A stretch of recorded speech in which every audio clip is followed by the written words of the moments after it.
ورحمة الله وبركاته.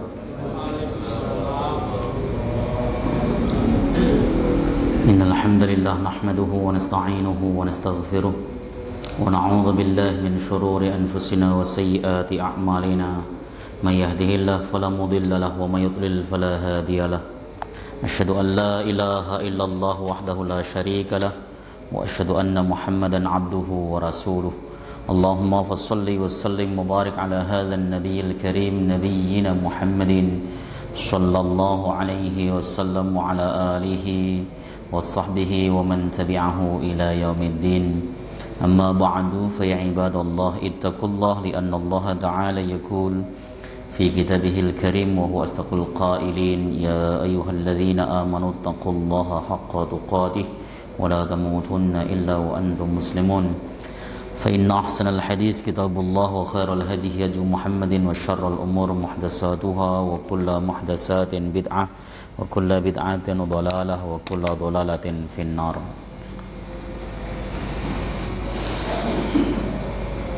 اللهم أخرجنا من ظلمات الوهم وافتح علينا بمعرفة العلم وحسن أخلاقنا بالحلم وسهل لنا بفضلك وانشر علينا من خزائن رحمتك وانصرنا فإنك خير الناصرين وارزقنا فإنك خير الرازقين. بسم الله الرحمن الرحيم. Kita akan membahas hadis nomor 93 ya. 92 menjerumnya anjing ya. Betul itu? Bukannya kayaknya sudah iya tadi. Hah? Bukannya kemarin 92 itu sudah nih? Oh iya, 93. Oke, baik. Bismillahirrahmanirrahim. Bab wujubi tuma'ninati fir ruku'i was sujudi. Bab wajibnya tuma'ninah di dalam rukuk dan sujud. Tuma'ninah itu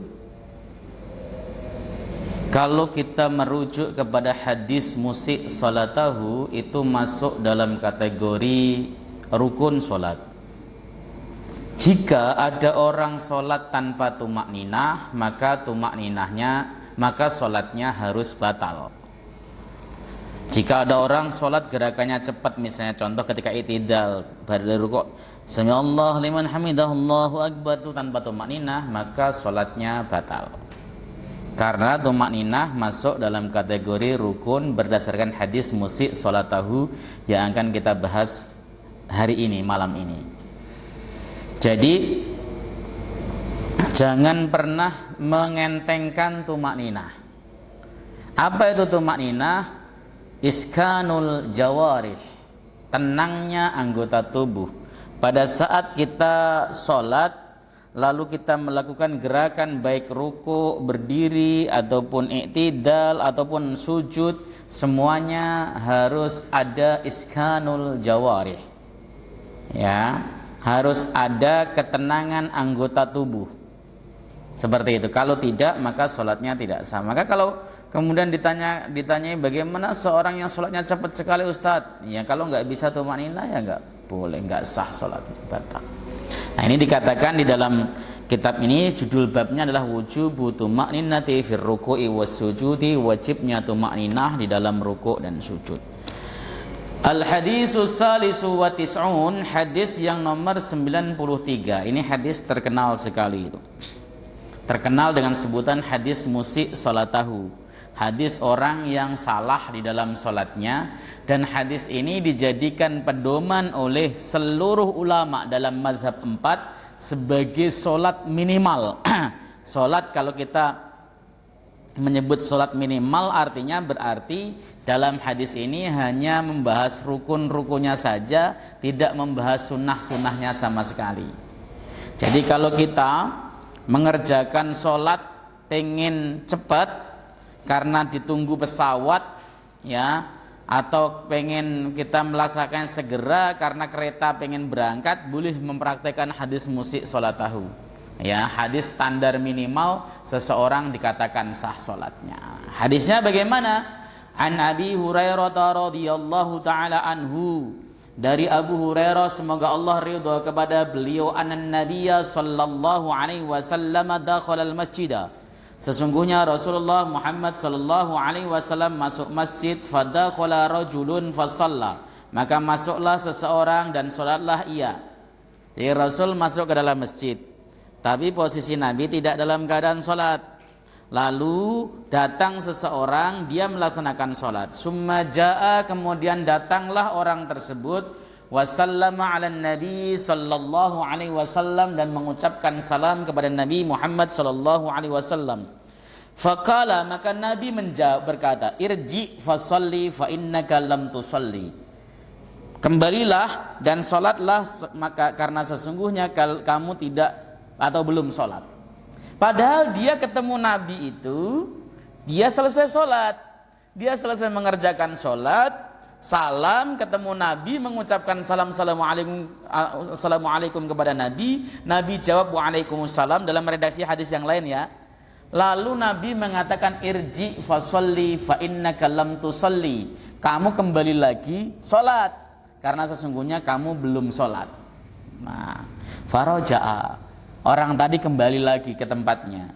Fasalla kama shalla, dan beliau salat sebagaimana salat yang pertama. Tsumma jaa fasallama 'ala Nabi sallallahu alaihi wasallam, kemudian beliau datang menghadap Nabi sallallahu alaihi wasallam dan mengucapkan salam kepada beliau. Faqala, Nabi mengatakan irji fasalli fa innaka lam tusalli. Ulangi salatmu, ada kan begitu kan? Kembalilah kamu dan salatlah karena kamu belum melaksanakan salat. Salasan 3 kali. Nah, kenapa Nabi nggak langsung ngajarin? Gitu kan mungkin antum tanyakan. Ini yang disebut dengan pembelajaran, ya, di mana Nabi Shallallahu Alaihi Wasallam pengen mengetahui kemampuan dasar daripada sahabat ini. Apa sih yang sudah ia ketahui tentang sholat? Begitu maksudnya.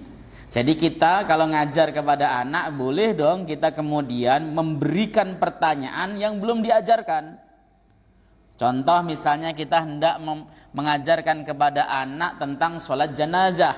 Boleh kita bertanya tentang materi sholat jenazah padahal belum diajarkan. Misalnya kewajiban muslim terhadap jenazah ada berapa. Kalau anak ada yang bisa menjawab, berarti dia punya modal.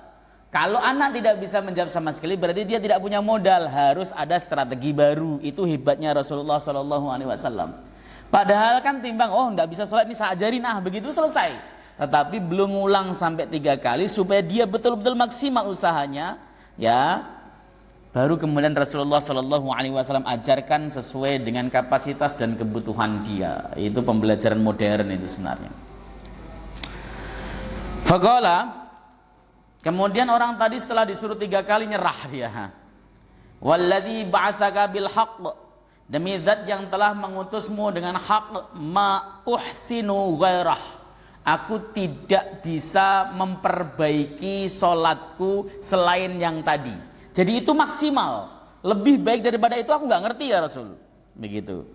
Maka beliau mengatakan fa'allimni, ajari aku. Ajari aku. Orang kalau sudah minta diajari, itu berarti dia membuka diri.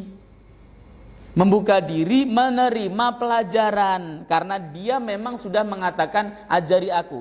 Orang kalau sudah minta kepada kita tolong nasihati aku, itu berarti telah membuka diri untuk dinasihati apapun.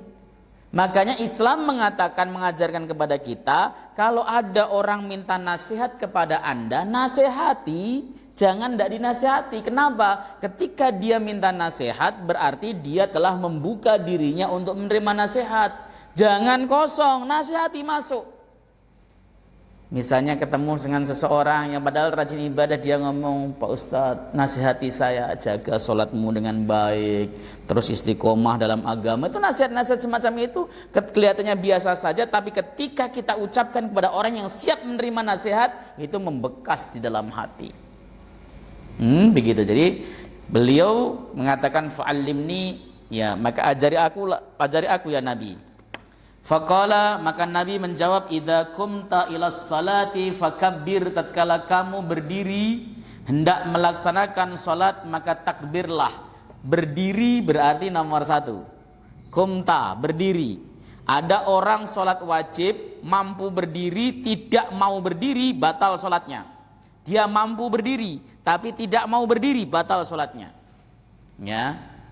Jadi antum kalau sholat misalnya datang ke masjid ini, mampu datang dari lantai 1 ke lantai 2 untuk melaksanakan sholat, begitu sholat fardu duduk, batal sholatnya.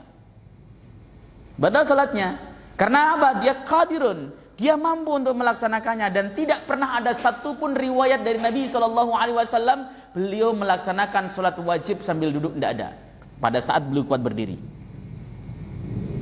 Ini harus dipahami, ya. Makanya aneh kalau ada orang datang turun dari mobil, ngotong bawa kursi, kucul ke masjid bawa kursi, begitu sholat duduk.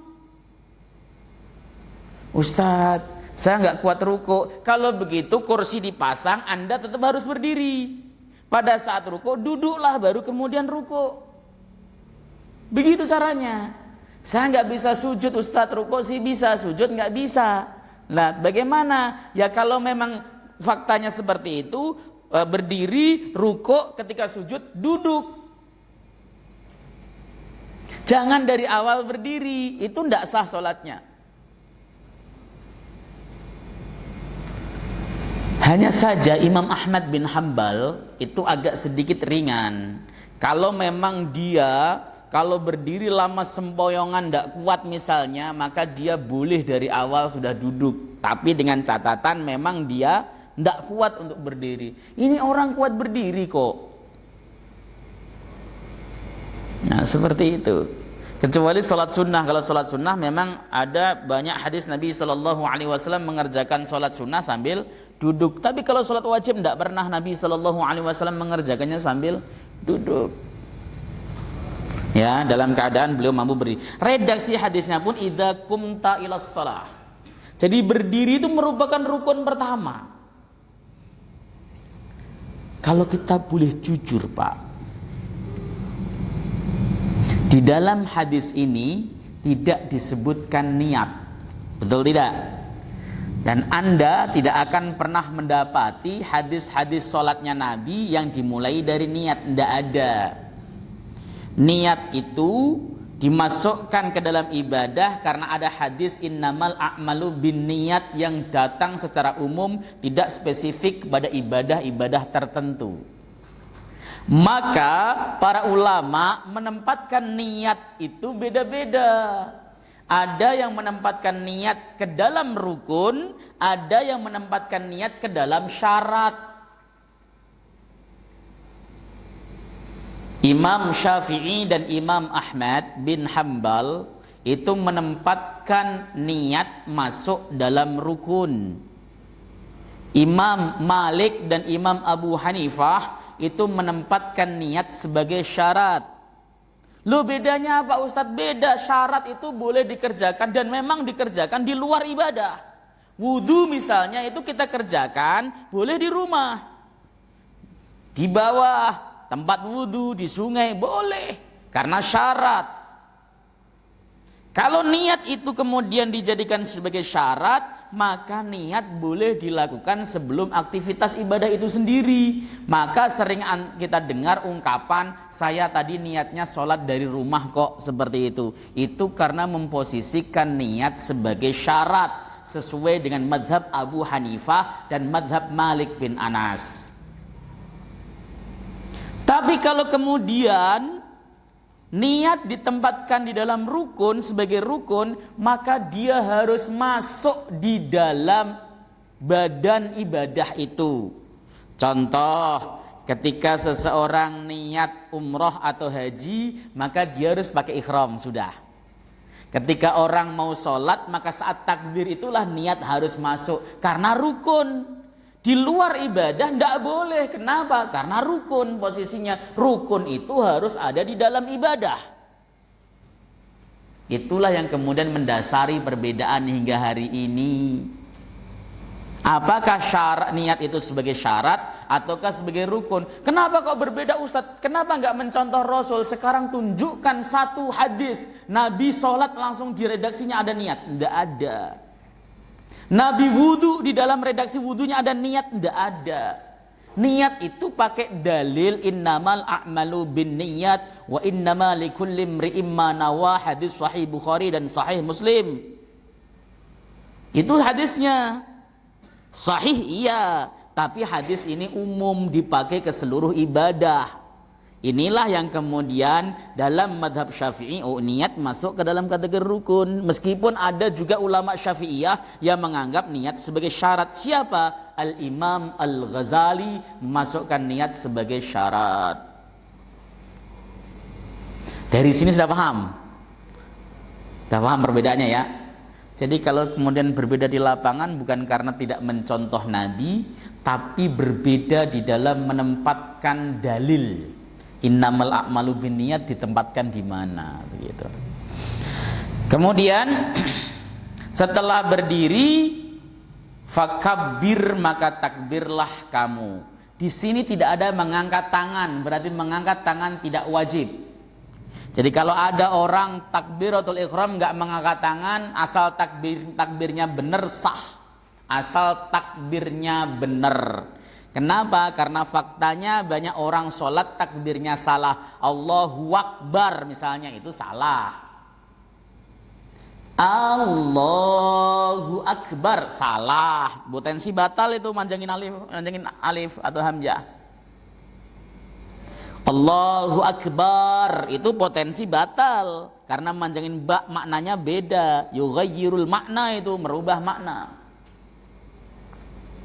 Ya. Maka takbir yang benar ya Allahu Akbar. Mudah, jangan panjang-panjang. Allahu Akbar misalnya, itu salah. Karena akbar itu maknanya ada yang maknanya ahmak itu bodoh. Ada yang maknanya akbar itu ya sejenis alat yang dipukul dan sebagainya. Masa Allah seperti itu kan tidak boleh. Kalau dia tahu maknanya dan masih membacanya bisa kafir karena sama dengan meledek Allah Subhanahu wa taala. Takbir. Panjang takbir yang benar itu ya cuman 2 ketukan. Allahu Akbar, tuk-tuk ini. 2 ketukan itu 1 alif atau 2 harakat. Allahu Akbar gitu kan. Itu yang paling pas. Nah, biasanya orang Indonesia agak panjang dikit. Allahu Akbar boleh masih. Yang tidak boleh itu kalau terlalu panjang.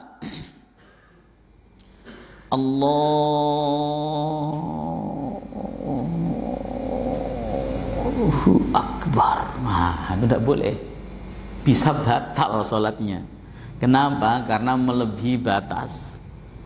Bukan malah wah ini sholatnya bagus khusyuk, bukan. Bisa batal sholatnya. Ya, nomor 2 takbir, mengangkat tangan itu sunnah.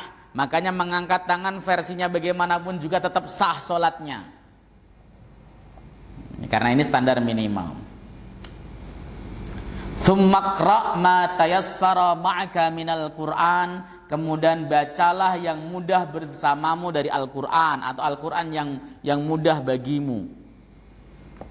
Redaksi ini Pak, satu potong ini summakra ma tayassara ma'aka minal Qur'an itu jadi polemik di kalangan ulama. Madhab 3 Maliki, Syafi'i, Hambali mengatakan membaca Fatihah itu rukun, membaca Al-Qur'an itu sunnah. Ya. Madhab Abu Hanifah mengatakan membaca Fatihah wajib, membaca Al-Qur'an itu rukun. Kenapa? Karena hadis ini mengatakan summakra ma tayassara ma'aka minal Qur'an. Yang dibaca Qur'an apapun dia yang penting mudah bagimu. Itu dalilnya mazhab Abu Hanifah ini. Maka rukun sholat tanpa membaca Quran tidak sah sholatnya. Tapi kalau ada orang sholat tidak membaca Fatihah, versinya mazhab Abu Hanifah itu sah sholatnya, hanya dosa. Beda dengan mazhab lain toh. Kenapa? Karena Nabi mengatakan di dalam hadis sahih riwayat Al-Imam Bukhari, itu bunyinya adalah la salata liman lam yaqra bi fatihatil kitab. Tidak sah salatnya bagi orang yang tidak membaca Al-Fatihah. Maka para ulama tersebut menafsirkan sumakra ma tayassara ma'aka minal Qur'an, maknanya adalah Fatihah. Sebab Fatihah adalah surat yang paling mudah dihafal oleh semua orang. Seperti itu. Jadi kembali lagi saya tegaskan, perbedaan-perbedaan di lapangan itu adalah seringnya bukan selalu, seringnya perbedaan di dalam memahami dalil. Dalilnya ya itu saja, tapi ketika di hadapan ulama cara memahaminya beda.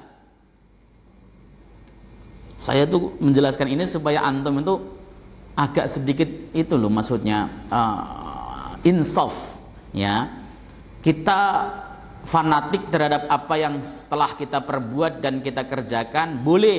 Oh iya, ini saya yang paling kuat, paling sahih. Tapi orang lain ternyata punya perspektif sendiri di dalam memahami dalil. Itu serius. Supaya antum paham. Ya kayak Abu Hanifah, mazhab Hanafi itu wudu nggak niat itu sah kok. Kenapa? Quran mengatakan ya ayyuhalladzina amanu idza qumtum ilas salati faghsilu wujuhakum. Tidak ada niat di sana. Dan wudu itu merupakan ibadah fi'liyah yang penting dilakukan, kata Imam Abu Hanifah, pembangun mazhab Hanafi. Lah kalau itu diomongkan di tengah-tengah mazhab Syafi'i, mazhab Ahmad dan yang lainnya, itu mengatakan ya tidak sah wudunya. Kok beda? Perspektif di dalam memahami dalil berbeda. Ini yang harus kemudian kita sadarkan kepada diri kita. Oh iya, mereka beda dalam memahami dalil. Karena gini, kayak ini, sumakra ma tayassara ma'aka minal Qur'an. Ini nafsirannya bagaimana? Oh Abu Hanifah, ya apa adanya dimaksud minal Qur'an, ya Qur'an secara umum. Berarti membaca ayat Qur'an hukumnya wajib, rukun bahkan. Sementara membaca Fatihah wajib, karena la salata liman lam yaqra bi Fatihatil kitab. Itu versinya mazhab Hanafi. Tapi versinya mazhab Ahmad, mazhab Syafi'i, mazhab Malik mengatakan bahwa maksudnya sumakra ma tayassara ma'aka minal Qur'an adalah surat Al-Fatihah, supaya tidak tabrakan dengan hadis tadi. Ini pendapat mayoritas, pendapat jumhur begitu. Fatihah hukumnya wajib, Muhammadiyah wajib, NU wajib, Persis wajib, semuanya wajib kalau yang saya tahu, kecuali mazhab Abu Hanifah. Mazhab Abu Hanifah itu mazhab yang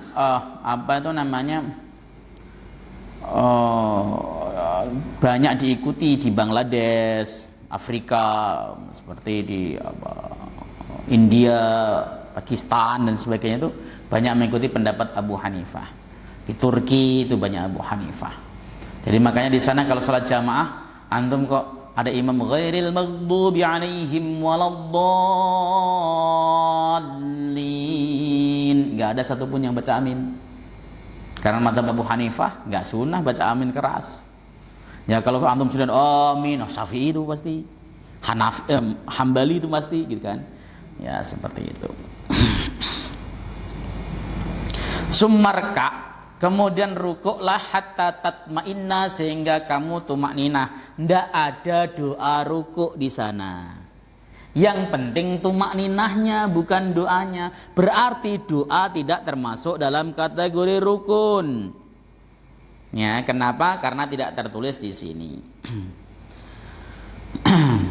Summarfa hatta ta'tadila qa'iman, kemudian bangkitlah kamu sehingga kamu itu tegak berdiri. Summasjud hatta tatma'inna sajidan, kemudian sujudlah kamu sehingga tumakninah dalam posisi sujud. Summarfa hatta tatma'inna jalisan, kemudian bangunlah sehingga kamu tumakninah di dalam dudukmu. Waf'al dzalika fi sholatika kulliha, lakukan itu dalam seluruh salatmu. Dari hadis ini yang pendek ini, mazhab Malik mengatakan membaca salam itu bukan rukun. Kenapa? Tidak ada di sini salam. Ya kan? Itu yang saya sebut perspektif. Ya. Mazhab semuanya menganggap salam itu rukun. Kenapa? Berdasarkan hadis lain. Nabi mengatakan sholat itu pembukanya takbir, penutupnya adalah salam. Ya, yang mengharamkan adalah takbiratul ihram, yang menghalalkan adalah salam. Maka salam dan takbiratul ihram ini dua-duanya masuk rukun. Itu perspektif jumhur kecuali Malik.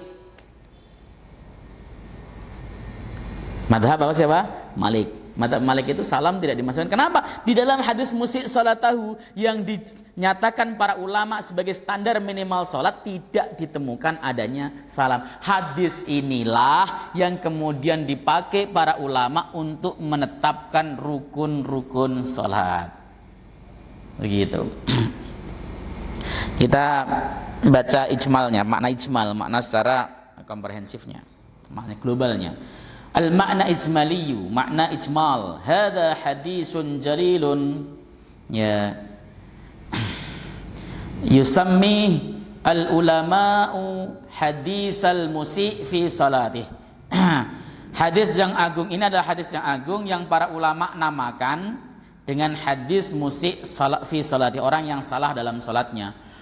Wa huwa umdatuhum fi ma yajibu fi salati wa ma la yajib. Ini adalah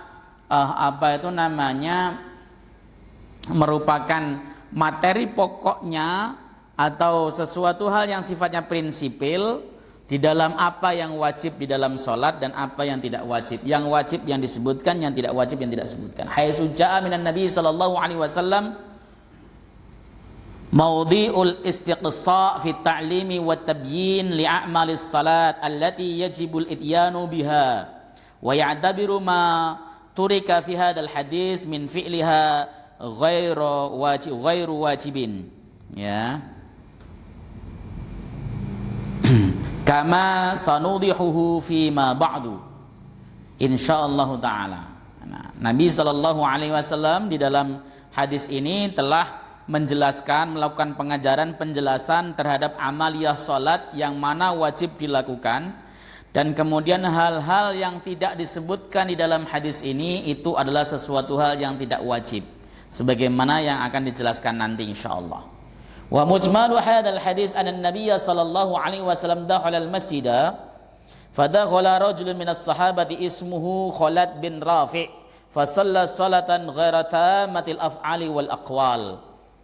Makna global hadis ini, Nabi itu masuk ke dalam masjid, lalu ada orang lain yang namanya adalah Khalid bin Rafi', salah satu sahabat yang masuk juga. Kemudian beliau melaksanakan sholat, namun sholatnya tidak sempurna, baik perbuatan maupun ucapannya. Yang gerakannya nggak sempurna, bacaannya juga nggak sempurna.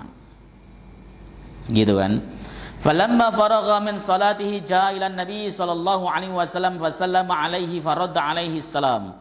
Tatkala beliau selesai dari sholatnya, Khalid ini selesai dari sholatnya, dia datang kepada Nabi sallallahu alaihi wasallam, beliau memberikan salam dan Nabi membalas salamnya. Summa qala lahu, kemudian Nabi bersabda kepadanya, irji fasolli fa innaka lam tusalli. Ulangilah salatmu karena sesungguhnya kamu belum salat. Faraja'a wa amila fi salatihi tsaniyah kama amila fi salatihi al-ula. Summa ja'a Nabi sallallahu alaihi wasallam faqala lahu irji fasolli fa innaka lam tusalli salasa marrat. Kemudian dia kembali dan mengerjakan sholatnya yang kedua sebagaimana sholat yang pertama. Tapi ya tetap Nabi mengatakan, kamu kembali sholat, kamu belum sholat kok. Ini sampai 3 kali.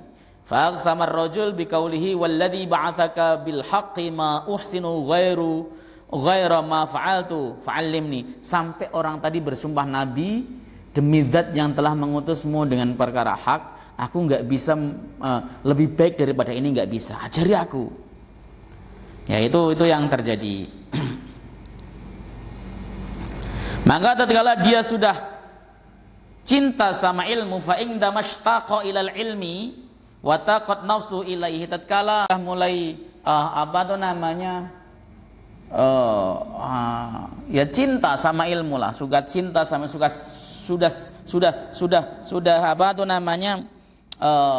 senang sama ilmu dan jiwanya sudah mulai terbuka, maka Nabi sallallahu alaihi wasallam pun menyiapkan atau memberikan pelajaran kepada beliau. Maknanya adalah idza qumta ilas salati fakabbir takbiratal ihram. Ya, tatkala kamu berdiri melaksanakan salat, maka takbirlah kamu, yaitu takbiratul ihram. Summa qra' ma tayassara minal Qur'an. Ya. Ba'du. Sebentar. Ayat qiraatu suratil Fatihah. Kemudian bacalah yang mudah dari Al-Qur'an. Ini kalau di dalam kitab ini tulisnya ba'da qiraati suratil Fatihah, setelah membaca surat Al-Fatihah. Ini tadi nanti akan jadi perbedaan kalangan ulama ya.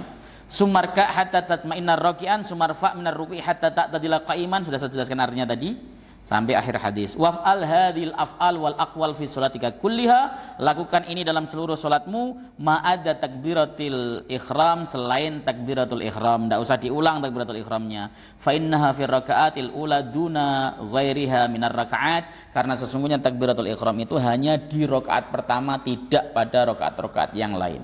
Itu makna ijmalnya. Nah, ada pembahasan di dalam kitab ini, al-mabhas al-awwal fi khilafil ulama. Bahasan pertama di dalam menjelaskan perbedaan para ulama. Tadi sudah saya jelaskan, saya singgung bahwa ulama mazhab Abu Hanifah itu mengatakan bahwa sahnya sholat harus membaca Al-Quran, meskipun dia orang yang mampu membaca Fatihah sekalipun. Tapi kalau kemudian dia tidak membaca Al-Quran, hanya membaca Fatihah saja, sholatnya batal. Tapi kalau dia tidak membaca Fatihah, hanya membaca Al-Quran saja, maka sholatnya sah, hanya dosa. Tadi sudah saya jelaskan begitu. Kenapa? Karena mereka mendasari dengan hadis ini, faqra ma tayassara ma'aka minal Qur'an. Itu yang dijadikan sebagai dasar. Melupakan hadis yang berbunyi la salata liman lam yaqra bi fatihatil kitab. Itu hadisnya sahih, dan jangan kemudian dipelintir, oh ini bukan untuk sholat jamaah. Loh, sejak kapan Nabi SAW menganjurkan sholat tidak berjamaah? Dan kapan Nabi SAW pernah melaksanakan sholat tidak berjamaah? Enggak, Nabi itu sepanjang hidupnya sholatnya jamaah terus. Maka hadis ini dipahami sebagai sholat jamaah. Itulah kenapa nanti di dalam madhab Asy-Syafi'i dan dalam fikihnya Al-Imam Al-Bukhari itu dikatakan membaca Fatihah itu wajib dilakukan oleh siapapun, baik imam, makmum, munfarid, baik dalam sholat hadir di rumah ataupun di safar, baik dalam sholat jahar maupun dalam sholat yang sir. Itu kan ada di dalam bab atau judulnya Sahih Bukhari. Makanya kemudian terpisahlah madhab 4, terpecahlah tentang apakah membaca Fatihah itu wajib pada saat imam jahar atau tidak. Itu persoalannya. Kalau imam sir membaca Fatihah semuanya sepakat, tapi ketika imam jahar apakah wajib membaca Fatihah atau tidak, itu terjadi perbedaan atau polemik di kalangan ulama.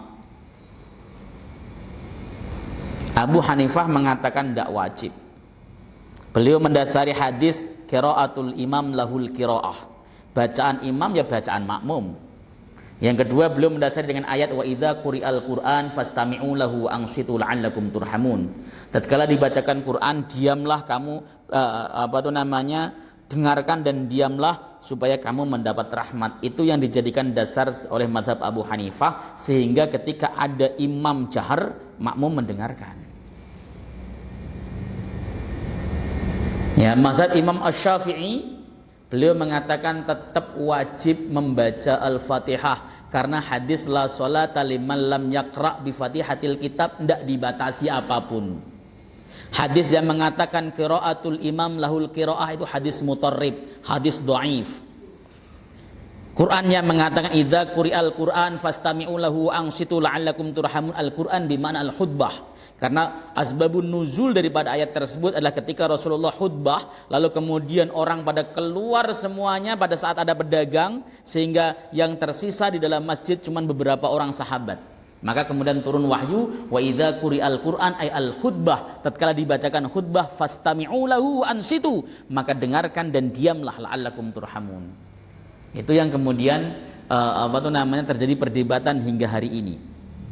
Tapi di dalam Syarah Sahih Muslim karangan Al-Imam An-Nawawi, beliau mengemukakan sebuah hadis riwayat Ubadah bin Samit. Ketika Nabi SAW menjadi imam, banyak orang pada mengganggu atau menirukan suara Nabi SAW. Sampai Nabi merasa terganggu. Selesai salam, Nabi mengatakan, kalian jangan mengganggu bacaanku, ya, jangan membarengi bacaanku, karena tidak boleh membaca apapun ya pada saat imam sedang membaca surat illa bi fatihatil kitab, kecuali surat Al-Fatihah. Itu yang dijadikan dasar oleh madhab Asy-Syafi'i bahwa maksud la sholata liman lam yaqra bi fatihatil kitab adalah tetap dibaca dalam keadaan apapun. Kok bisa? Karena dua-dua hadis ini riwayat dari Ubadah bin Samit. Ubadah bin Samit itu meriwayatkan dua hadis ini. Yang pertama, la sholata liman lam yaqra bi fatihatil kitab. Yang kedua adalah man lam yaqra al-Fatihah faqad haddaj gitu. Fahuwa haddaj. Siapapun yang tidak membaca Fatihah maka salatnya itu haddaj, begitu. Itu yang dijadikan dasar oleh Syafi'iyah bahwa membaca Fatihah pada salat jahar hukumnya wajib tetap. Muhammadiyah tarjih milih pendapat yang wajib membaca Fatihah pada salat jahar. Syekh Muhammad bin Shalih Al-Utsaimin meskipun beliau mengatakan secara dalil kuat yang mengatakan bahwa tidak usah membaca Fatihah pada saat sholat jahar secara dalil, tapi beliau tetap menganjurkan untuk membaca surat Al-Fatihah karena dalil la sholata liman lam yaqra bi fatihatil kitab ini sahih dan sulit terbantahkan. Termasuk di dalamnya Syekh Wahbah Yuhaili di dalam kitab Al-Fiqhul Islami wa Adillatuhu, beliau juga mengatakan yang sahih itu adalah, yang kuat dalilnya adalah yang tidak membaca. Tetapi saya tetap menganjurkan untuk membacanya karena dalil la sholata liman lam yaqra bi fatihatil kitab. Itu terserah antum mau ikut yang mana, itu adalah perspektif di dalam memahami dalil. Begitu. Nah, kalau sudah paham ya sudah. Ya, nggak usah kemudian dikecam, dicaci maki. Itu tidak boleh. Kita merasa bahwa yang kita lakukan adalah yang paling baik, harus kita amalkan ya paling baik. Tetapi kita tidak boleh mengecam dan mencaci maki orang lain, dianggap bahwa ini adalah khilaf terhadap apa yang dilakukan Rasulullah Muhammad SAW. Padahal hanya beda perspektif dan beda dalam memahami dalil. Saya rasa begitu. Jam berapa sekarang? Isanya sekarang 15. Ada yang nanya nggak? Kalau nggak ada yang nanya silahkan. Seperti yang tadi yang Ustaz, kalau untuk yang sholat zahar pas imam baca Qurannya itu dizaharkan, itu kan kalau saya pribadi itu tidak membaca lagi Al-Fatihah. Karena salah satunya itu yang tadi Ustaz sampaikan bahwa bacaannya imam adalah bacaannya makmum. Ya, itu hadis mutarrib. Hadisnya goncang dari sisi sanad. Nah, terus yang kedua, pertimbangannya adalah bila mana kalau misalnya kita di belakang imam, kita tidak mendengarkan, itu kalau misalnya imam sedang salah bacanya, kita lagi baca Al-Fatihah, jadi akhirnya tidak ada yang bisa merevisi gitu, maksudnya memperbaiki. Nah, itu gimana? Yaitu perspektif antum. Buktinya ulama-ulama Syafi'iyah yang pada membaca Fatihah imam salah nyaut juga bisa. Karena di dalam kitab-kitab Syafi'i seperti dalam Fathil Mu'in, dalam I'anatit Thalibin diatur caranya. Jadi seorang yang membaca Fatihah, imam salah, imamnya diem, lalu kemudian dia nyambung ayatnya, disambung ayatnya, dia tinggal nerusin bacaannya lagi, tidak usah kemudian mengulang dari awal. Itu yang pertama. Yang kedua, tadi kan membaca Fatihah, sementara bagaimana bisa menyimak? Membaca Fatihah di dalam sholat itu harus refleks, ya, harus sudah di luar kepala. Fokus telinga kita bisa mendengarkan bacaan imam seperti itu. Itu opsi pertama. Opsi kedua, di dalam kitab-kitab Syafi'i, saya terangkan dalam kitab-kitab Syafi'i. Makmum itu membacanya pada saat imam saktah atau diem sejenak di antara amin selesai waladhdallin dan membaca surat. Kan Nabi itu biasa diem sejenak antara amin dan membaca surat untuk persiapan. Ghairil maghdubi alaihim waladdallin. Amin. Diem sejenak kemudian mulai baca surat. Nah, pada saat jeda diem itulah dia membaca Fatihah. Itu versi kedua. Versi ketiga, ada yang dia membacanya itu adalah pada saat imam mau selesai membaca Al-Fatihah seperti itu. Tapi itu adalah teknik saja. Yang jelas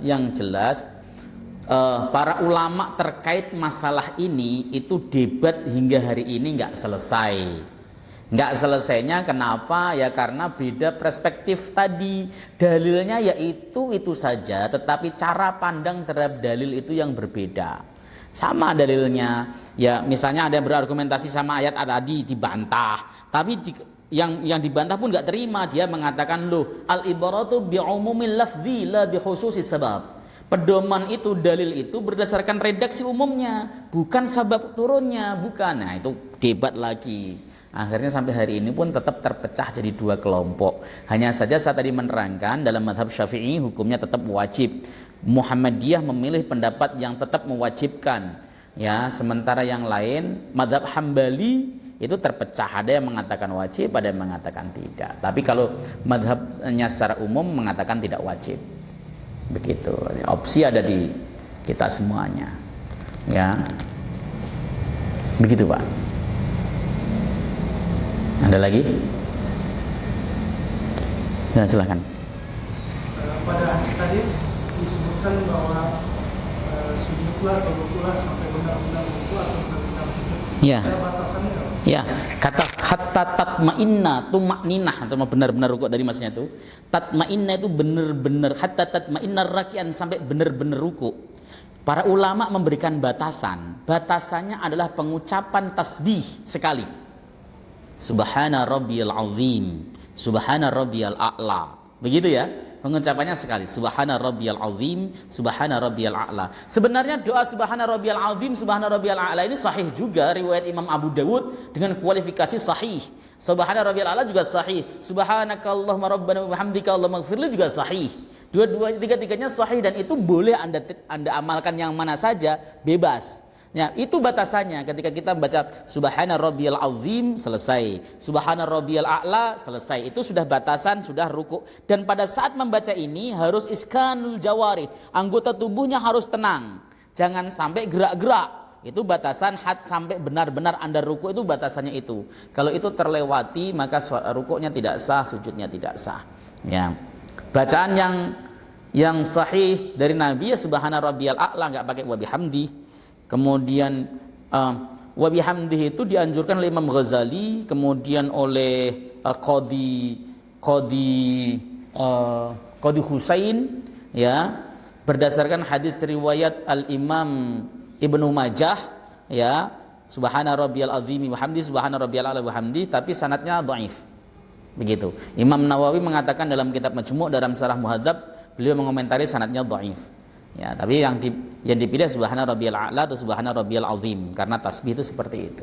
Itu ya batasannya, Pak. Batasan minimal adalah orang baca tasbih subhana rabbiyal a'la atau subhana rabbiyal azim atau subhanakallahumma rabbana wa bihamdika Allahumma ighfirli sekali. Gitu. Ada lagi? Satu lagi, Ustaz. Monggo. Tentang imam, Ustaz. Kalau imam pada saat dia baca surat terus dia mentok stuck lupa dan dia tidak bisa, maksudnya dia tidak bisa benar-benar walaupun sudah dipancing oleh dari makmum, tapi nggak bisa melanjutkan posisi dia, apakah dia boleh langsung ruku atau dia menggantikan surah yang lain, Ustaz? Ya, baik. Jadi seseorang imam yang dia memang tidak bisa meneruskan bacaannya karena kelupaan misalnya, yang terbaik adalah dia pindah surat supaya tetap mendapat pahala membaca suratnya.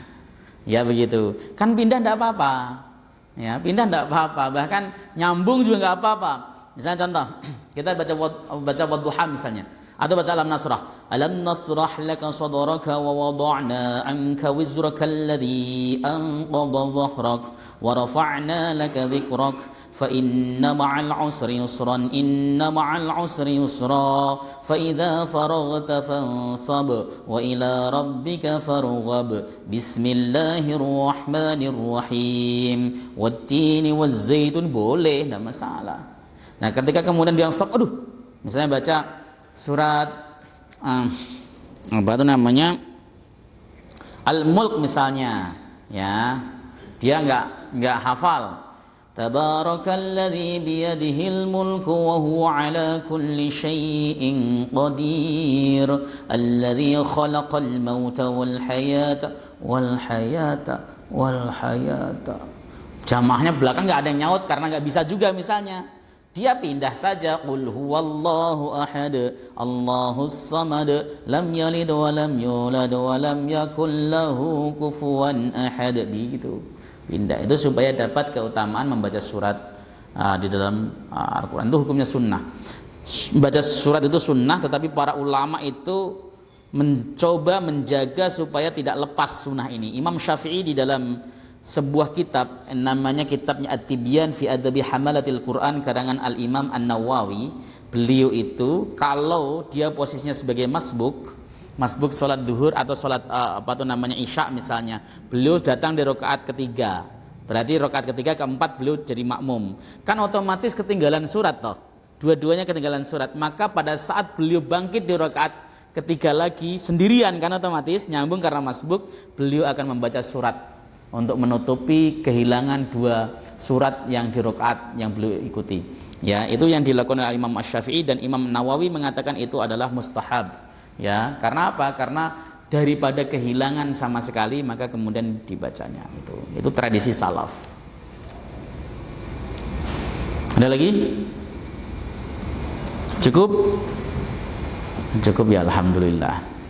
Ya, alhamdulillahirabbil alamin. Saya tuh memang agak sedikit capek hari ini, ya, belum pulang dari jam 10:30 dari rumah, ngisi khutbah, ngisi pengajian terakhir di sini itu sisa-sisa ini.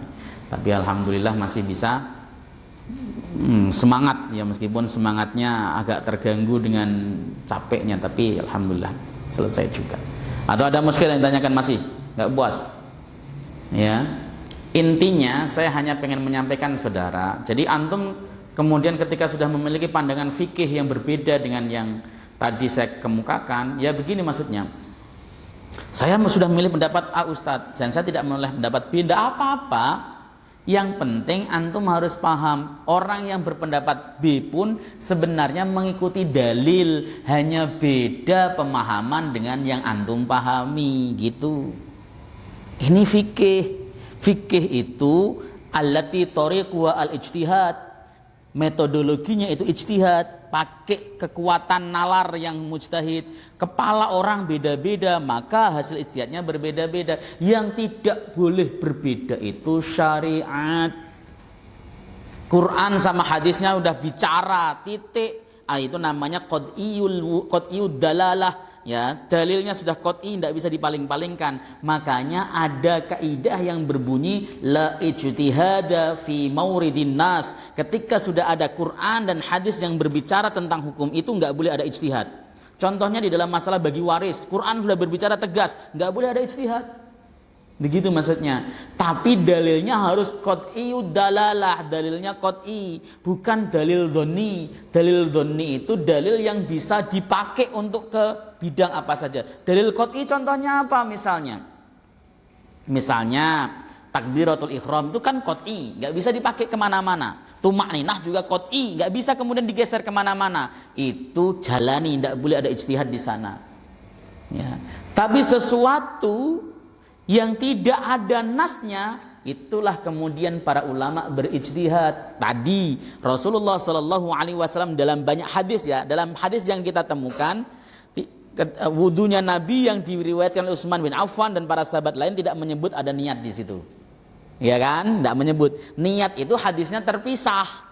Ya, innamal a'malu binniyat. Nah, ini ijtihad para ulama. Niat itu include yang disebut rukun atau exclude, atau di luar yang disebut syarat. Syarat itu harus di luar loh. Ya, seperti itu perbedaan, itu fikih maksudnya, dan itu wajar. Kenapa? Karena perspektif para ulama berbeda-beda. Itu saja sih jawaban saya. Nah, apalagi kalau kemudian membahas masalah kualitas hadis. Tadi misalnya saya bilang bahwa hadis qiraatul imam lahul qiraah, hadisnya muttarib. Itu kan muttarib dari sisi sebagian ulama. Sebagian ulama lagi menguatkan lagi hadis ini kuat, dipakai substansinya, meskipun dhaif tapi substansinya tidak ada satupun ulama yang menentangnya. Imam Suyuti di dalam kitabnya Al-Hawi lil Fatawi mengatakan bahwa hadis do'if itu sanadnya do'if, tapi kalau isinya materinya diterima oleh ulama, tidak ada satupun yang mengingkari, itu sahih. Namanya iltaqan nas bil qabul, itu kesahihannya. Namanya sahih sebab iltaqan nas bil qabul. Ya, semua orang sepakat untuk menerimanya. Orang itu maksudnya ulama. Diterima, itu jadi sahih. Seperti apa? Kullu qardin jarra manfaatan fa huwa riba. Setiap hutang yang menarik manfaat itu riba. Itu hadisnya dhaif loh, Pak. Tapi substansinya diterima ulama, enggak ada satupun yang mengingkari. Maka dia menjadi hadis sahih karena iltaqan nas bil qabul. Itu kata Imam Suyuti di dalam kitab bukan Al-Hawi, Tadribur Rawi namanya. Wallahu taala alam bisawab. Kita tutup dengan majelis. Subhanakallahumma wa bihamdika asyhadu an la ilaha illa anta astaghfiruka wa atubu ilaik. Assalamualaikum warahmatullahi wabarakatuh.